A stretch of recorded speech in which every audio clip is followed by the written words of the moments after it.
In the heart of the Middle East lies a nation that has witnessed the rise and fall of empires, the birth of religions, and the clash of civilizations for over 2.5 millennia. Iran, known to the ancient world as Persia, stands as one of history's most fascinating and misunderstood countries. From the mighty Persian Empire that once stretched from India to Greece to the Islamic Republic that dominates headlines today, Iran's story is one of incredible transformation, cultural richness, and profound upheaval. But how did a nation that once epitomized tolerance and cultural diversity become a theocratic state where morality police patrol the streets? How did the land of Cyrus the Great, who authored the world's first charter of human rights, evolve into a society where religious law governs every aspect of daily life?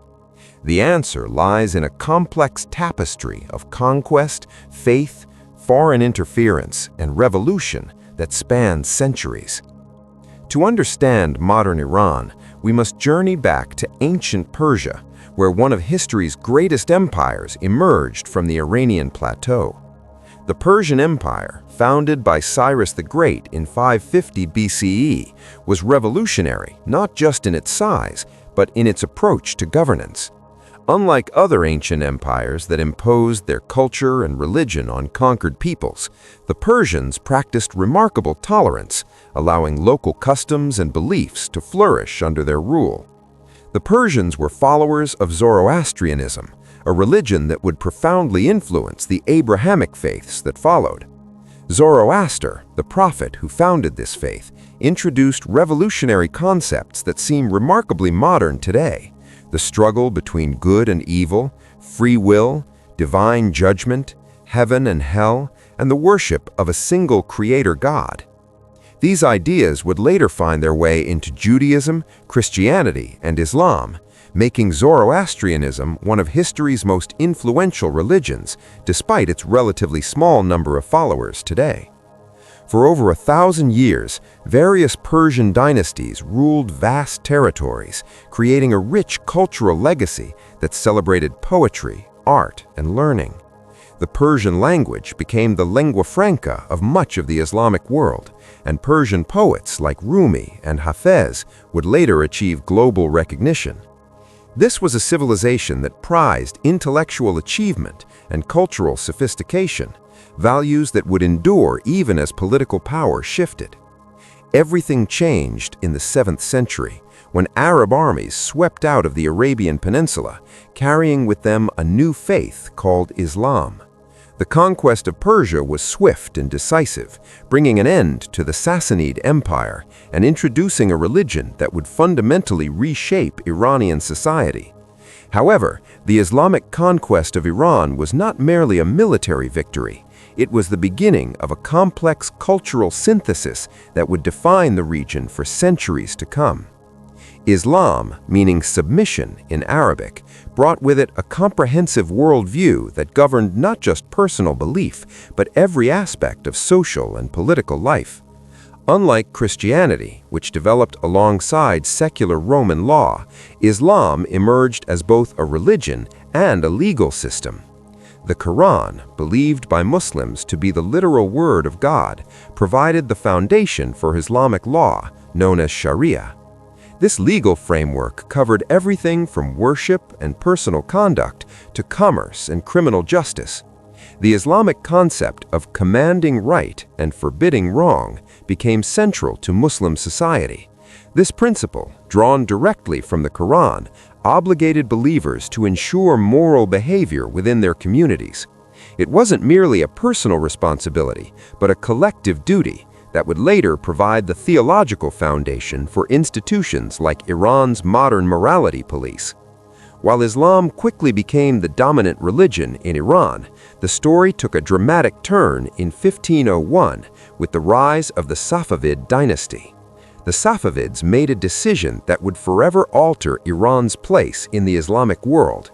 They declared Shia Islam the official state religion, enforcing it with remarkable severity. This was revolutionary.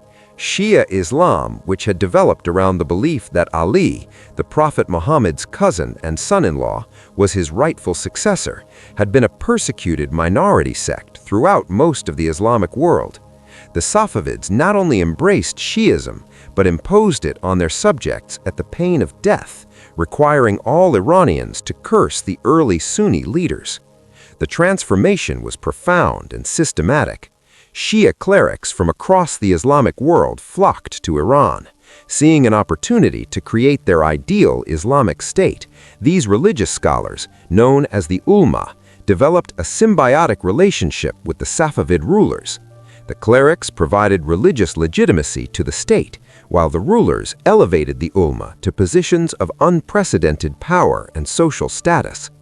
Under Safavid rule, the principle of taqlid, or religious imitation, was instituted. This meant that ordinary Shia were expected to follow the guidance of high-ranking clerics in all matters of religious law. The clerics, in turn, began to regulate virtually every aspect of human life, from clothing and diet to commerce and personal relationships. Official orders went out to close taverns, ban music and dancing, segregate the sexes, and enforce Islamic dress codes. The Safavid experiment created something new in Islamic history, a stable, unified Shia state where religious authority was deeply intertwined with political power. This model would lay the groundwork for what would eventually become the Islamic Republic of Iran, though that transformation was still centuries away. As the Islamic world grappled with the rise of European power in the 18th and 19th centuries, Iran faced a crisis that would define its modern history. The once mighty Persian Empire found itself technologically and militarily outmatched by European powers, particularly Britain and Russia, who began treating Iran as their personal playground. The Qajar dynasty, which ruled Iran from 1785 to 1925, presided over a period of national humiliation. Foreign powers carved up Iranian territory, controlled its resources, and manipulated its politics with impunity. The British established a monopoly over Iran's oil reserves, keeping the vast majority of profits for themselves, while leaving Iran with a pittance. This experience of foreign exploitation would leave deep scars on the Iranian psyche and fuel a nationalism that continues to influence Iranian politics today. In response to these challenges, Iranian intellectuals and reformers looked to the West for inspiration.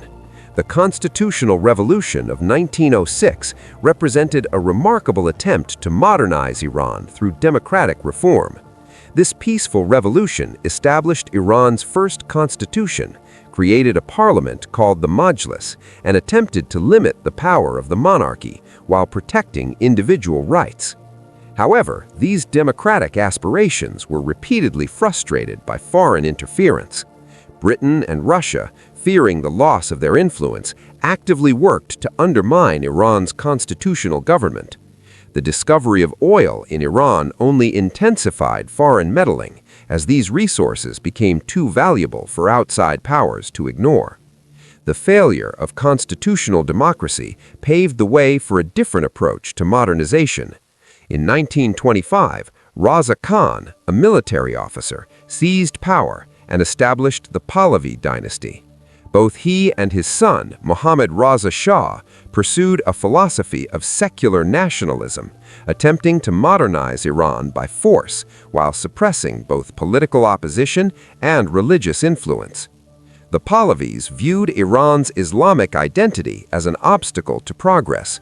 They implemented sweeping secular reforms, including banning the hijab, granting women the right to vote, and reducing the power of the clerical establishment. These policies created a modernized Iranian society that many in the West would recognize, with universities, a thriving film industry, contemporary music, and Western-style dress, particularly in urban areas. However, this modernization came at a tremendous cost.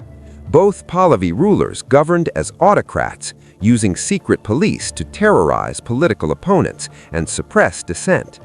The benefits of Iran's oil wealth were concentrated among the elite, while ordinary Iranians, particularly the urban poor and rural populations, saw little improvement in their lives. The situation was further complicated by Iran's relationship with the United States. Initially, many Iranians viewed the U.S. as a potential ally that might help them escape British and Russian domination. However, this hope was shattered in 1953 when the CIA, working with British intelligence, orchestrated a coup that overthrew Iran's democratically elected Prime Minister, Mohammad Mossadegh, and installed the Shah as an absolute monarch. This coup, known as Operation Ajax, was motivated by Mossadegh's decision to nationalize Iran's oil industry, threatening Western economic interests. The success of the coup established the United States as the dominant foreign power in Iran and the primary target of Iranian anti-imperialist sentiment. The memory of this intervention would haunt Iran-US relations for decades to come.